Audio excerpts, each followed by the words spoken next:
Check it out, the big old Soviet mosaic. It says Rovna.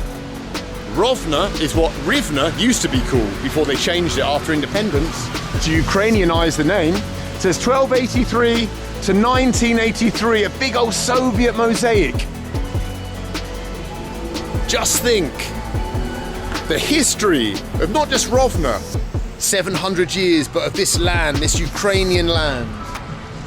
The history that this country has seen from the Scythians, from the Mongol invasion, and then changing hands between Poles and Russian empires and Swedish empires, and then the Soviets. The sadness that came to this land, the Holodomor, the hunger, when millions of people were starved by Stalin. The German invasion, when the Jews, all of this region, were murdered by the Nazis. And now independence, an independent Ukraine. And look at it, look at the details. Wowzers, the colours are a little bit faded, and up on the very, very top is a hammer and sickle.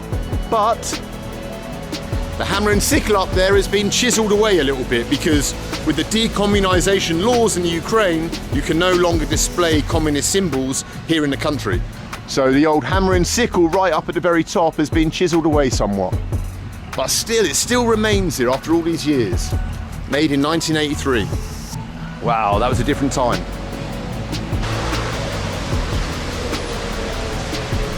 It's a flipping Soviet mosaic, rotting away here in the suburbs of the town, and look how nice it is. Two beautiful Ukrainian women in traditional Ukrainian dress, holding a loaf of bread, the traditional welcome in this part of the world.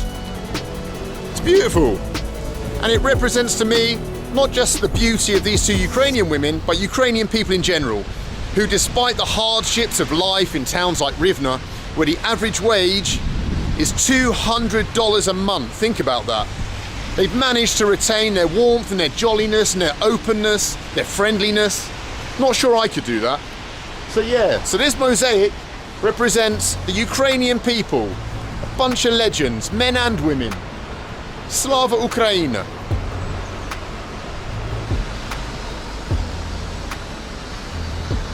Guys, look how beautiful it is, this mosaic that we found. It's even beautiful than it is on Google Images. It's not been in any way destroyed. The colours are still bright. Wow. And why did I choose this one? Of all the mosaics in the country, why did I choose this as one of the 5 we're going to visit?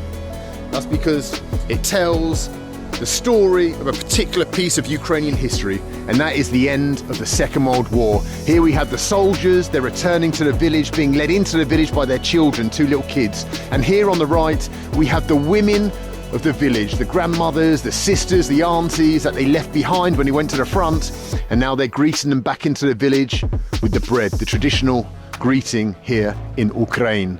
Wow, it's beautiful. Just think what the Ukrainians went through during the Second World War. Operation Barbarossa rolled through here. Then, of course, the Soviet army on their way to Berlin. Terrible, terrible things were done to Ukrainian people. But here it tells of a happier time when the war was over. You can see here the 3 flowers. They're growing again in the village, signifying rebirth. The rebirth of Ukraine, the Soviet Union after the Second World War. Wow. And here I want to show you something quickly, something you don't often see on a mosaic, a Soviet one, is the name of the person and the date when he created it. Mr. or Mrs. Shainoga created this from 77 till 79, this huge, beautiful mosaic. Check it out. Wow. This is beautiful. I'm so glad that I've come to see it in the flesh and to see the history of Ukraine.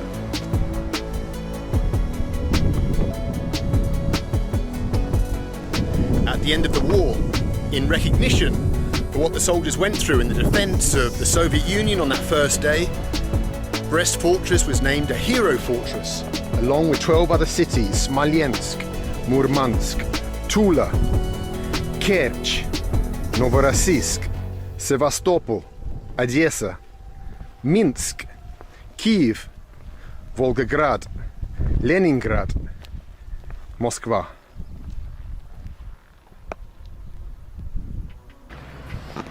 A giant bull and a man wrestling it.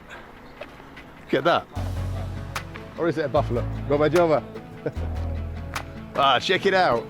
And the driver just explained to me what's here. It's an abandoned Soviet military base. Fucking awesome. Pardon my French. Wow. Let's check it out then. And then, must be fun. Well, check it out. A Soviet bus stop, the first one of the journey. Wow, look at it, a mosaic one, the ultimate. Inside we got some people, some Kalmyks, who probably don't speak Kalmyk, but still. And then some people running here, running away from Kalmykia, running out the wind. And here, look, we've got some more stuff. Some more, there's a Kalmyk woman in a Kalmyk hat. Don't know if you can make that out. How bloody beautiful is that? It wasn't a complete waste of journey to Komsomolsky. Wow, beautiful. It is a Soviet mosaic. Check it out. This is the first piece of Sovietness I've seen in Azerbaijan. Everything else has been destroyed and taken down, but this, look, this was built by Soviet hands back in the day. Of course, falling into disrepair, but still. Whoa! I've been dropped off in the middle of nowhere, on the border with Kalmykia. Check it out. The old, a word I'm determined not to say today, but the old Soviet sign, which welcomes you to the Republic of Kalmykia. Look up there, there's Lenin, it still says something ASSR, which stood for something. And there's a couple of Kalmyk people. Wow, let's touch it. Wow, check it out.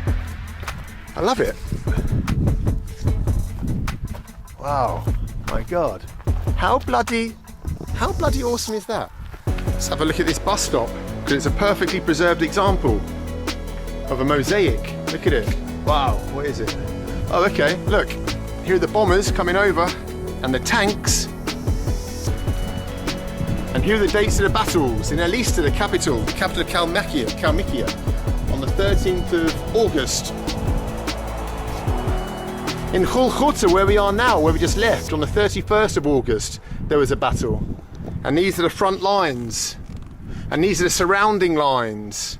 And these are the arrows showing which way the soldiers were going, the armies. Wow.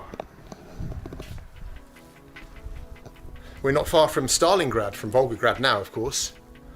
But, so the Germans and the Soviet troops faced off across this steppe land in these villages. I can only imagine the horrors that went on in these villages out here on the steppe during the battles.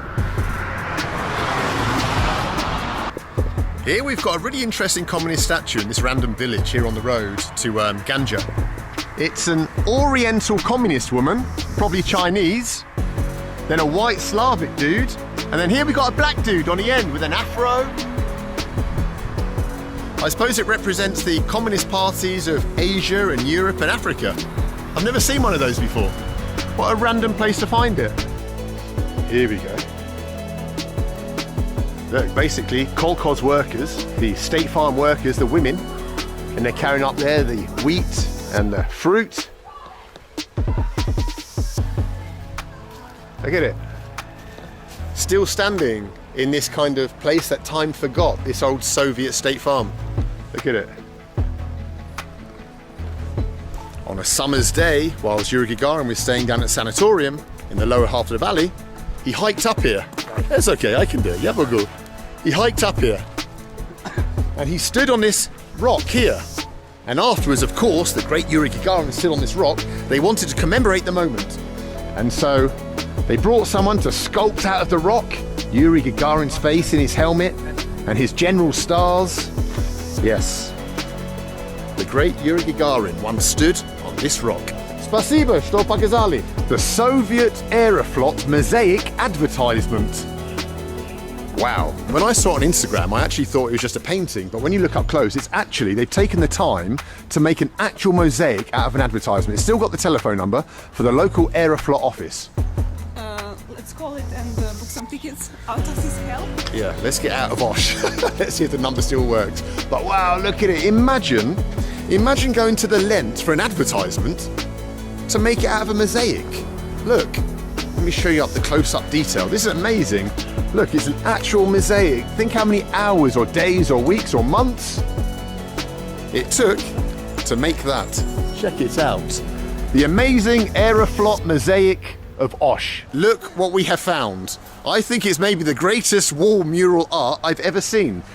It's a giant Mishka bear from the 1980 Olympiad. Check it out.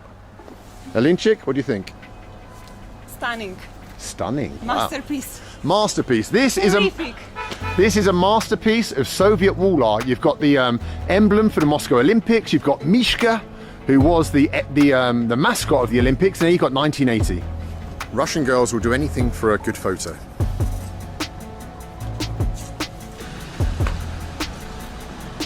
There's a statue of a mother breastfeeding a Kyrgyz lady, breastfeeding her baby. And over here, another forlorn looking statue rotting away of a deer with its calf suckling. How lucky was that I just saw it? Poking out above the other buildings. Look at it, it's a flipping socialist mosaic. It's huge, it's the biggest one I've seen. Look at it, wow. And it's still here.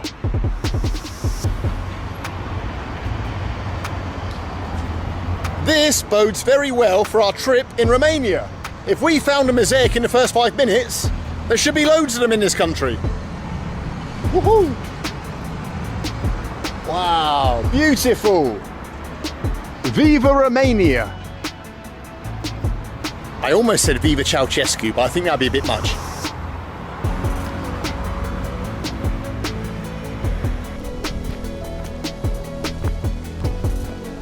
What a wonderful city old Kryvyi is. Look up here. Whoa. Some old giant abandoned building. Probably some общежитие, some dormitory for a university or something. And here we've got these giant kind of mosaic-y type things showing more things. A woman, a man, the Kryvyi of the Soviet past. Here in front of the Palace of Culture, we've got a statue that says Bam, Daroga Druzhby, Road of Friendship. And here you've got people from the different republics. You've got an obviously Asian man, maybe a Caucasian lady, and a couple of Russians. And that's because, as I said before, people came from all over the former Soviet Union, all the republics, and other communist countries, East Germany, Hungary, to build the BAM Railway, bringing all these people together. BAM, Road of Friendship. And it's still a friendly place. Oh, this must be the entrance. We found it. Look, we've got two little Soviet dudes. A little trumpet player with his pioneer, the pioneer neckerchief. And here's a little pioneer girl. Little Soviet pioneer girl, just all abandoned. She's all by herself in the forest. Dun dun dun! Oh my God. What is it? Who is it, I should say? It's a bloody abandoned Soviet statue. Wowzers. Hello, who are you? Let's check out this building. Oh. Oh, what? Oh, wow. Okay, guys, we found it. The holy grail of Soviet adventurizers. An abandoned Soviet mural with a swimming pool.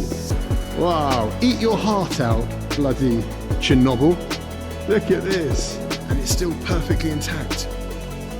This is what makes it worth it, these little explorations. Discovering something that's completely unexpected like this. Wow. Found another abandoned building. Obviously everything's abandoned in Miley Sue. Here, overlooking the town. Let's go inside and see what we can find.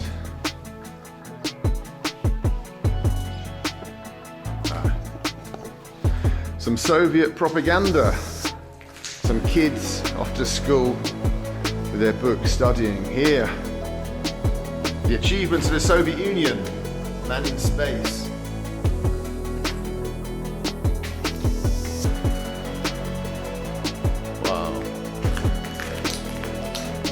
More Soviet pictures on the wall. The cosmos to space.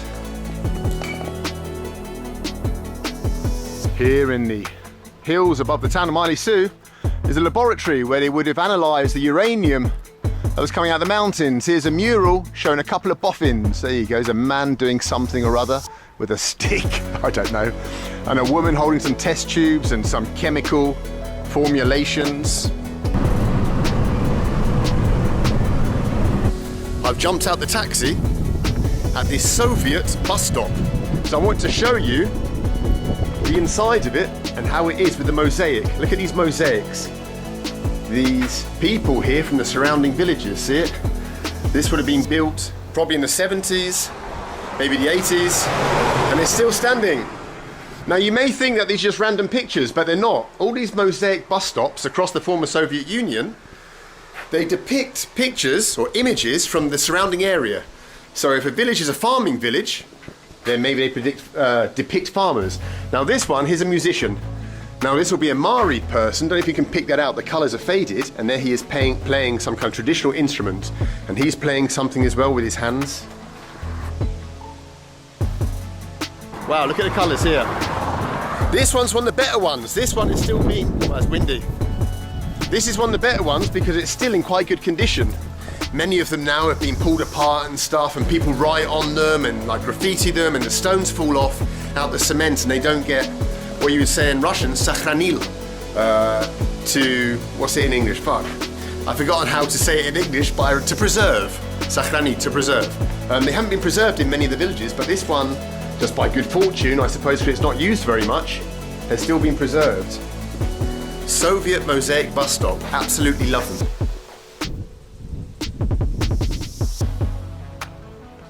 So we've come to a camel, you could say. It is a camel, right? It's a statue of a camel. What is it, bronze? I like it. And you have the Russian coat of arms. Roman is going to explain why there's a camel outside the drama theatre. Right, because Bald didn't know this actually, but basically Chelyabinsk was a major waypoint on the Silk Road, which was like a Chinese. Who else was Marco Polo's route to China. Right.